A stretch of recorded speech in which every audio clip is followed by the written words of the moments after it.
Друзья, всех приветствую на своем канале. Попал в мои руки вот такой интересный набор с техникой США в масштабе 1 к 350. Она прям очень классно детализирована. И еще для этой диорамы мне понадобятся вот такие маленькие человеки. Подготавливаю детали к сборке, откусывая их от ледника. Я буду собирать абсолютно все виды техники, которые есть в этом наборе. Топливозаправщик здесь самый простой, состоит он из двух деталей, соединяю, склеиваю и обязательно это надо все прижать и потом еще сверху пройтись немного клеем, чтобы убрать шов. Для сборки бронетехники уже понадобится побольше деталей. К корпусу, состоящему из двух половинок, приклеиваю ходовую часть. И потом уже устанавливаю башню. Такой вот получается танк, и вся армия поместилась на моей ладони. Беру маленькое сверлышко и им проделываю в нижней части каждой модели отверстие. Мажу клей на относительно толстую проволоку и вставляю ее в эти отверстия. Так будет красить гораздо удобнее. Грунтовать буду в серый цвет, излишки убираю о салфетку, чтобы на кисти оставалось совсем немного грунта, и аккуратно тычковыми движениями покрываю им все модели. Дальше идет покраска. За основу возьму темно-зеленый военный цвет. Со стороны может показаться, что я крашу ничего. В процессе в основной цвет добавляю другие оттенки зеленого, чтобы техника незначительно отличалась друг от друга. В итоге это почти заметно не будет. Техника сухой кисти. Здесь как никогда важно максимально насухо о салфетку вытереть кисть и аккуратно нанести все это на модель. Если останутся на кисти излишки краски, то будут очень сильно при таком размере модели видны мазки.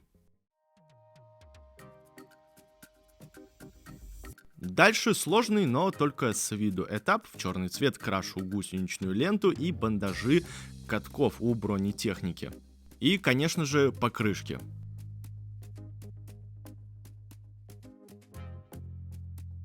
Несмотря на размер, в наборе с моделями были декали. Здесь только звезды, номеров, конечно же, нет. Вырезаю, немножко воды капаю и окунаю их туда. И перевожу на модель сначала маленькие, а потом очень маленькие звезды. Перед нанесением поверхность немного смачивал, чтобы можно было декаль на месте поправить, и после промакивал воду салфеткой. Проливкой темно-зеленого цвета просто покрываю все модели, это и объединит их цвет, потому что в покраске я использовал немного разные оттенки, и выделит все углубления, а также сделает прям очень мягкую тень.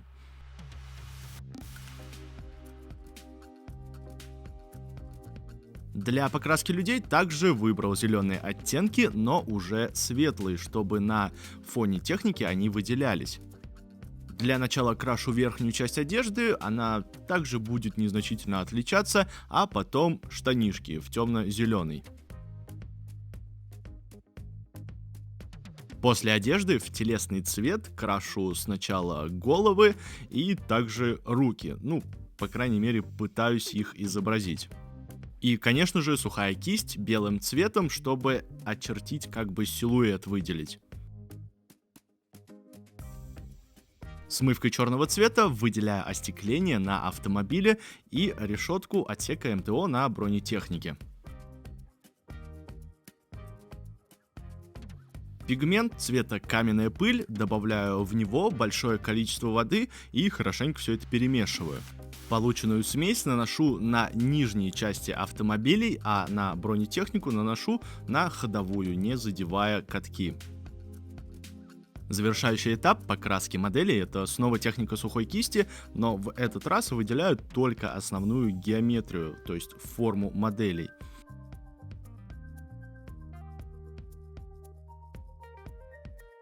Колонна техники будет состоять из 6 моделей, выстраиваю их друг за другом на тетрадном листе.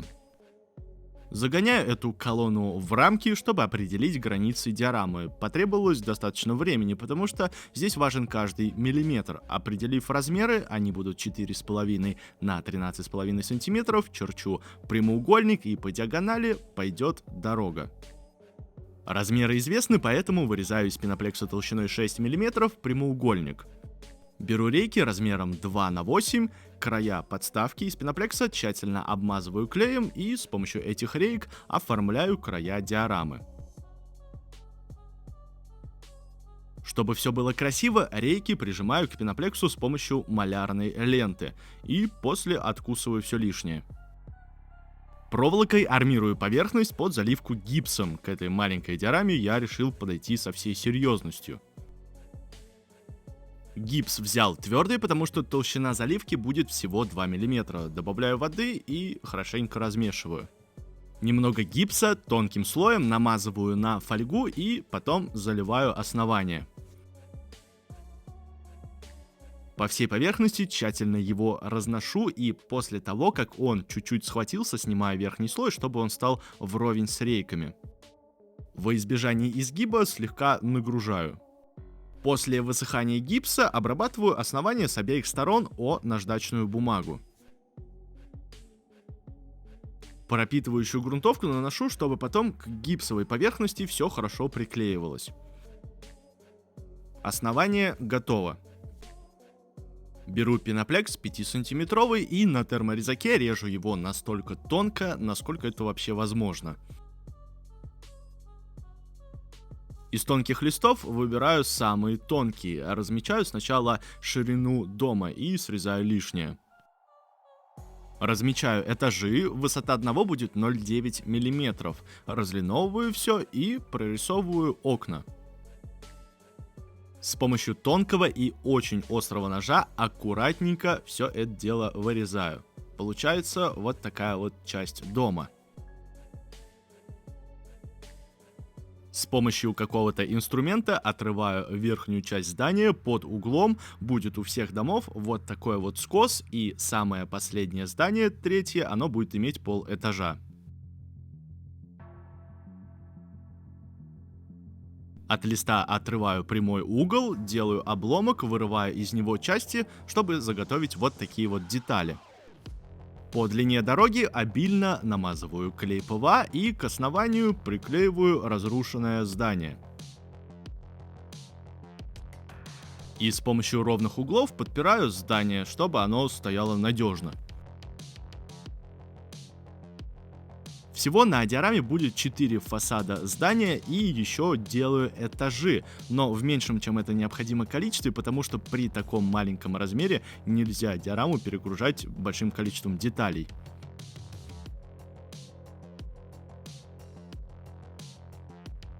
Беру заготовленный на фольге гипс. Одну часть ломаю руками на относительно крупные куски, а вторую перемалываю с помощью скалки вот в такую мелкую крошку. Все детали из пеноплекса покрываю тонким слоем акриловой пасты, чтобы они стали чуть-чуть тверже, и поверхность тоже. Сначала на поверхность просто хаотично разбрасываю крупные куски и после этого уже высыпаю мелкую крошку. Водостойкий клей ПВА разбавляю большим количеством воды, тщательно все это перемешиваю и с помощью него все эти части обломки фиксирую на поверхности.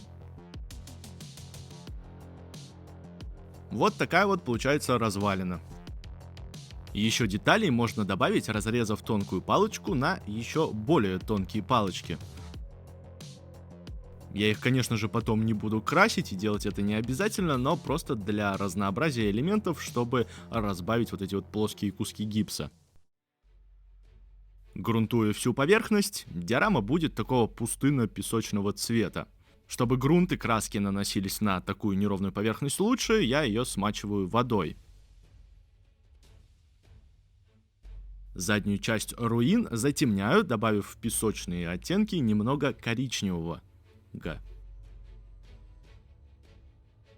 Разные цвета использую для того, чтобы визуально разделить части этой монотонной локации. Для передней добавляю белый цвет, для поверхности добавляю серого. На всю поверхность наношу жидко разбавленную светло-песочного цвета краску, чтобы изобразить пыль. Технику приклеиваю с помощью ПВА и человеков тоже. Вот такая диорама получается. Мне всегда нравились вот такие вот руины, и под определенным светом это выглядит прям очень классно и объемно. Руины постарался всякими эффектами не перегружать, потому что для того, чтобы показать их объем, достаточно правильно выставить свет. Вот такой размер диорамы имеет. Подписывайтесь на канал, пишите комментарии, свои идеи, нравятся ли вам маленькие диорамы, и до новых встреч.